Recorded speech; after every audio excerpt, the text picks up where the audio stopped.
Hi everyone, welcome to my YouTube channel. Today we will be looking at my 100 hours on Genji. I literally one-tricked him for the last maybe it was like a month. I think I one-tricked him for a month to get him to 100 hours. And I learned a lot. So if you want to know what I learned and if you want to know any tips and tricks for learning Genji, please stick around and watch the video. Maybe. And also I will be doing Cassidy next, so if you want to see my progress with Cassidy, then I will probably be recording all of it on Twitch. So if you want to go follow me on Twitch, my name is teddybearmei on Twitch. So if you want to go and see the progress, then you can go do that.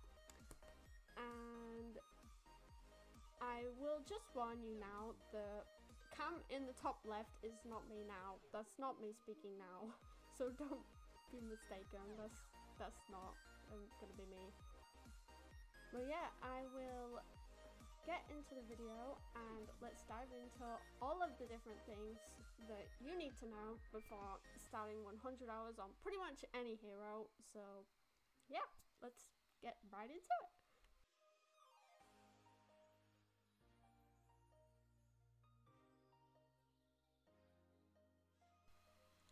So, actually reaching 100 hours on Genji was something I was wanting to do for a really long time, and I finally got around to doing it thanks to starting to stream again, and I thought it would be good content idea.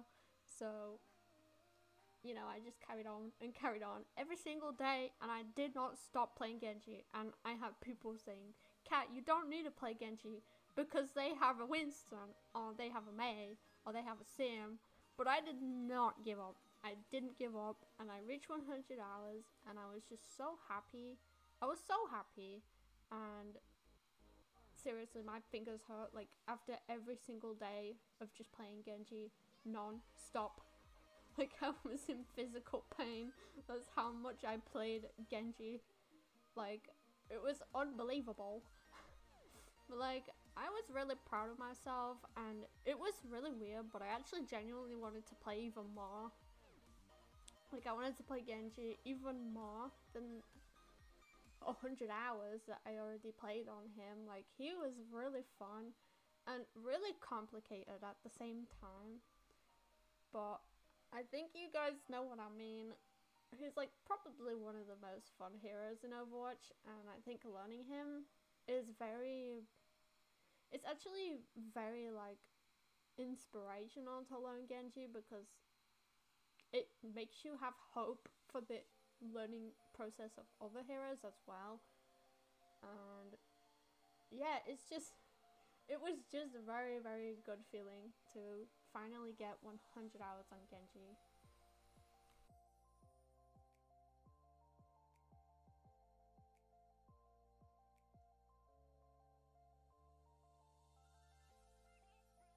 So after a very long time of not playing Genji at all, I started to one-trick him like maybe 3 or 4 weeks ago, and realistically I reached 100 hours, but at the same time I really only played for like 2 weeks straight, or maybe 3 weeks straight. And at the beginning it was very, very difficult. I didn't really know anything. Like for some reason I just had a brain wipe and I did not remember anything I knew previously about Genji. And that made it very difficult for me to know where to go, what to do, and any of that good stuff. So the first thing I learned about Genji is I mastered and tried to learn some Genji techniques like the ghost dash and actually like how to use his blade. Like I had no idea how to use his blade in like any effective way at all. Like I was every typical Genji. I was just dashing in with my blade and dying instantly most of the times, but I think sometimes Genji's blade is just a risk to begin with, and it is good even if you just get one pick or one kill with it, because one pick could mean the difference for your team. Like you could rush in after that one pick, you know, like it's still not too bad to get just one pick. So when I started to play Genji, I really struggled with some heroes. Like, for some reason, I really struggled with Reaper. Like, I don't know why. He just kept clocking me in the head, like, two-tapping me in the head. And I honestly just did not know how to deal with playing Genji against Reaper. So I basically tried a bunch of stuff. Like, I made a Reaper in the training arena thing, and I just tried a load of different things to see what's the quickest way to kill him, and I also just kept like going in for the Reaper. Like, every time there was a Reaper in my game, I focused him so hard just because I wanted to learn, like, how am I gonna deal with this hero. I was just running in, and the amount of Reapers I probably died to is kind of unreal, to be fair.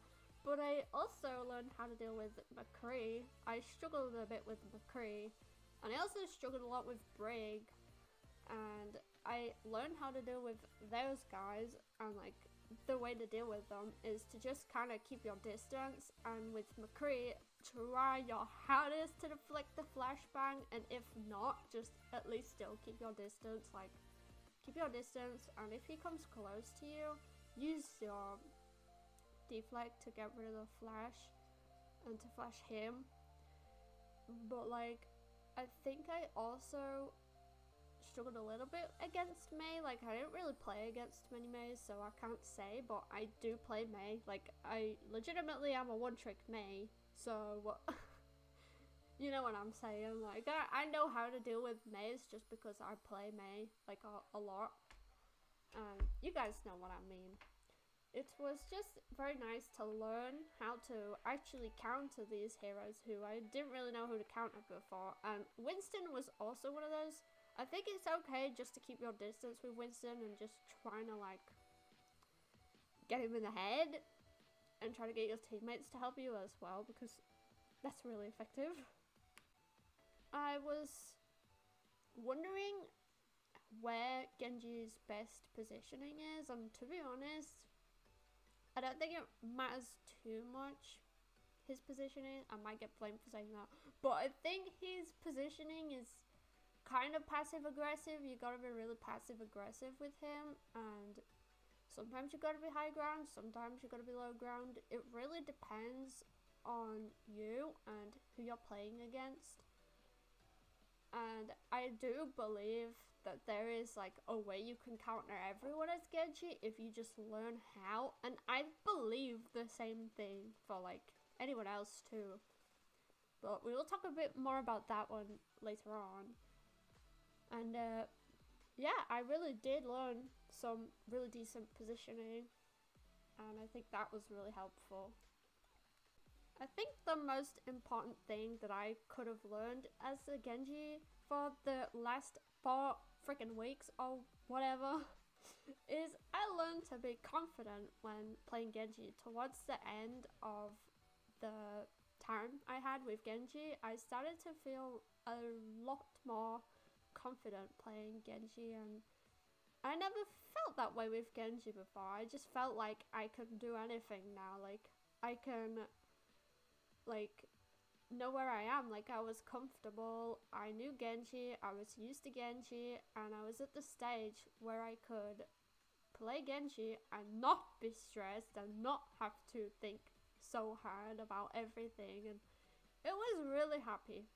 It was a really happy thing for me to just be really comfortable playing Genji, because I swear I was like straining my neck because I was just like pressing the button so hard. Like, I was trying so hard, and yeah, it really did affect me playing Genji all that time. Like, guys, seriously, take breaks when you're playing Genji. Like, I mean, the queue times are a break as it is, because I mean, you get like 15 minutes off, so I mean, yeah, there you go.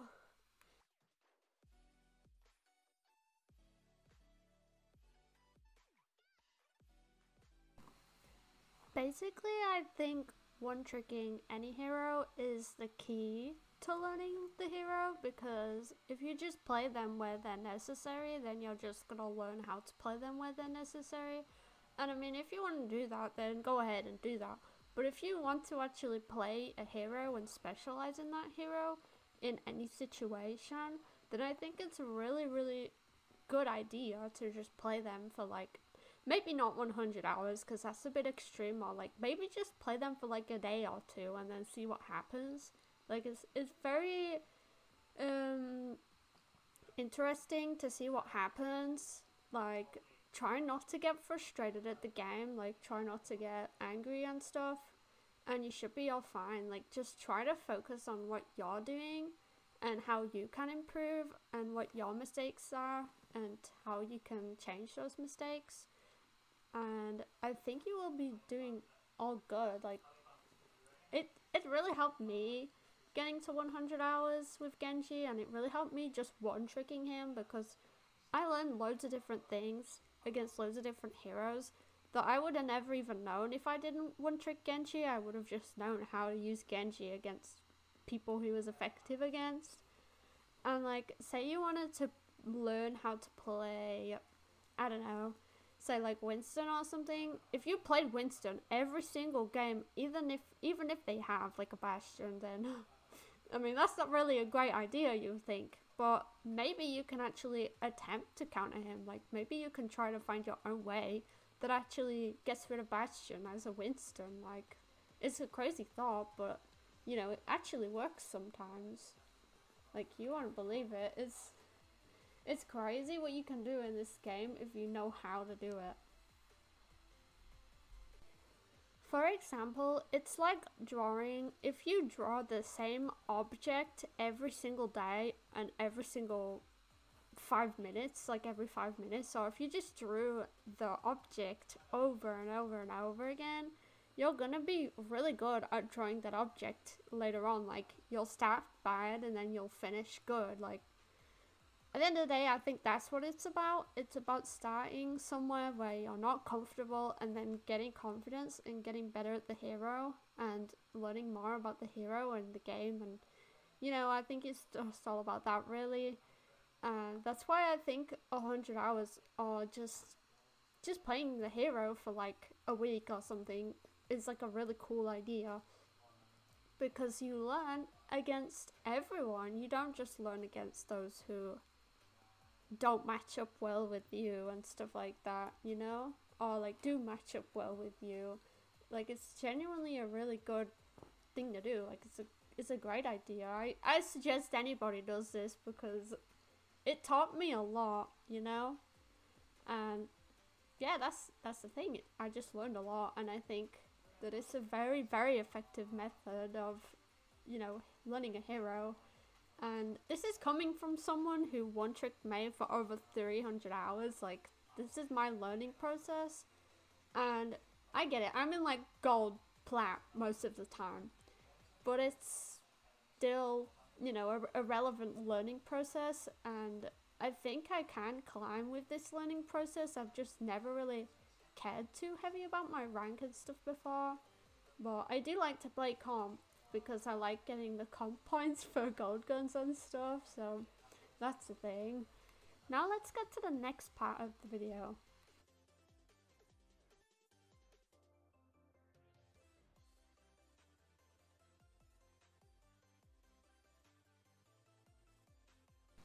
So whilst I was writing down my ideas for this video, I also wanted to tell you guys some other ways you can practice and learn Genji. The first thing that I remembered to do was to do warm-ups every day. So warm-ups can be workshop, and some also can just be practice range. So you really want to be practicing your dash and your like how I'm showing on the screen right now. Basically, you want to dash and like, you know, get the kill at the same time. Like, it's really tricky, and you gotta be kind of close and stuff. Like, I think I was really tired while I was doing this, to be honest, but yeah, you know what I mean. You're gonna have to try and do that and be very consistent doing it.